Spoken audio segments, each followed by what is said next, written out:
John Fitzgerald Kennedy, o assassinato que marcou uma era e ecoa em mistério até os dias de hoje. Na tarde de 22 de novembro de 1963, o mundo parou com a notícia do assassinato do presidente dos Estados Unidos, John F. Kennedy, ocorrido em Dallas, Texas, sob um céu parcialmente nublado. A cidade se preparava para receber o jovem e carismático líder, cuja visão de um futuro brilhante cativava a imaginação de milhões. No entanto, os momentos de celebração rapidamente deram lugar a uma tragédia que até hoje provoca debates intensos e teorias que desafiam a versão oficial. De acordo com a Comissão Warren, criada para investigar o assassinato, Lee Harvey Oswald agiu sozinho, ao disparar 3 tiros do 6º andar do depósito de livros escolares do Texas. Um dos disparos teria errado o alvo, enquanto os outros 2 acertaram Kennedy, causando sua morte, e acertaram também o governador do Texas, John Connally, que estava ao lado do presidente. No entanto, essa narrativa simplista rapidamente encontrou detratores, tanto entre o público quanto entre especialistas em balística, história e política. Um dos pontos mais polêmicos é a chamada teoria da bala mágica. Segundo o relatório oficial, uma única bala teria ferido Kennedy no pescoço, atravessado o corpo de Connally e atingido seu peito, seu punho e, por fim, alojando-se em sua coxa. Essa trajetória desafia a lógica física e anatômica, levando críticos a questionar a precisão das conclusões da Comissão Warren. Como poderia uma bala realizar manobras tão complexas, mantendo-se quase intacta? Oswald, um ex-fuzileiro naval, com histórico de deserção para a União Soviética, foi preso poucas horas após o assassinato. Ele negou o envolvimento, alegando ser apenas um bode expiatório. Sua morte, 2 dias depois, pelas mãos do dono de uma boate, Jack Ruby, alimentou suspeitas de um possível encobrimento. Por que Ruby, um homem sem histórico de ações extremistas, arriscaria sua vida para matar Oswald? A explicação oficial de que ele agiu por emoção não convenceu muita gente.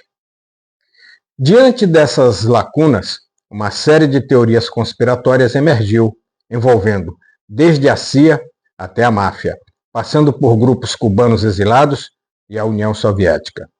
O assassinato de Kennedy tornou-se um quebra-cabeça, onde cada peça levanta novas perguntas.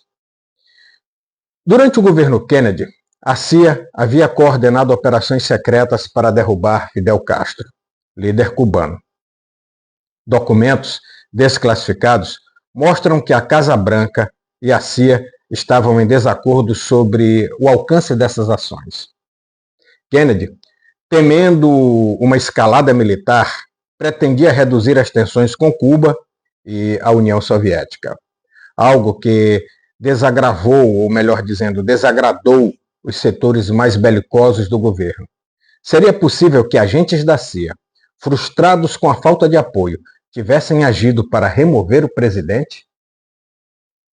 Outra teoria aponta para a máfia americana, que supostamente teria ajudado Kennedy a vencer as eleições de 1960, esperando benefícios políticos em troca.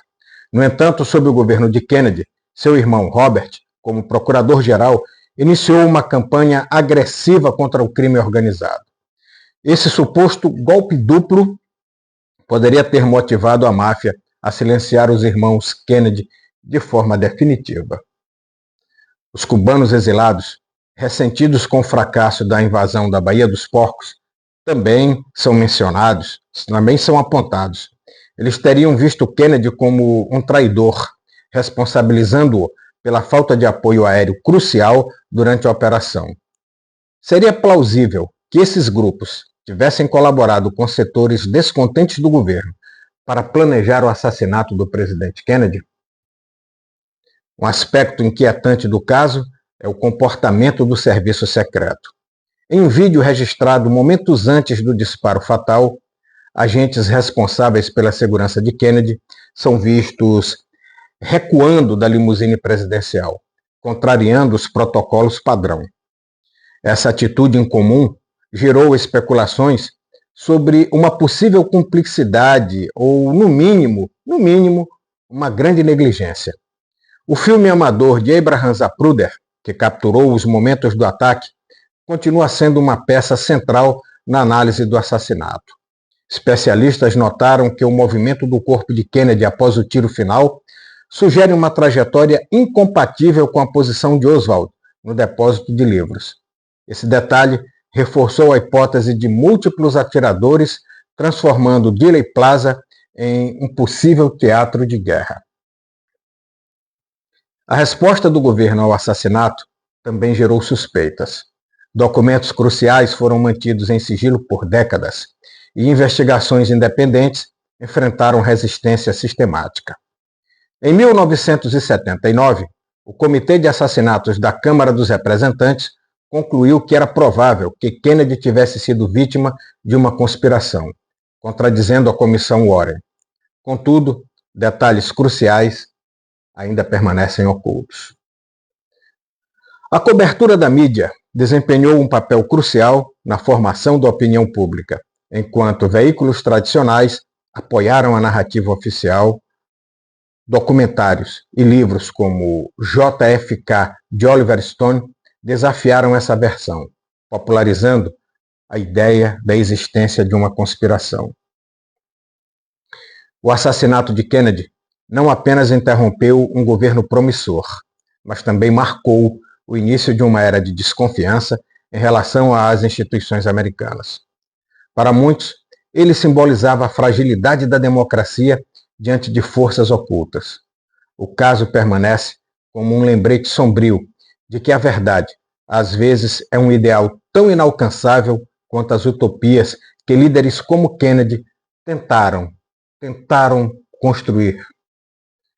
Um chamado à investigação. Vamos ver aqui.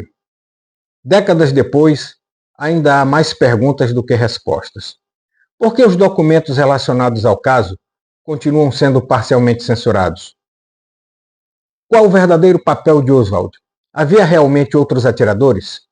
Essas questões mantêm o caso vivo na memória coletiva, incentivando novas gerações a buscar a verdade. O assassinato de John Fitzgerald Kennedy é mais do que um evento histórico. É uma ferida aberta na consciência americana. Sua complexidade exige investigação contínua e coragem para enfrentar as realidades que podem emergir. Talvez nunca saibamos toda a verdade, mas o esforço para desvendá-la é em si um tributo ao ideal de transparência e justiça que Kennedy personificou, e personificou muito bem. Assim nós terminamos este vídeo. Muito obrigado e até o próximo.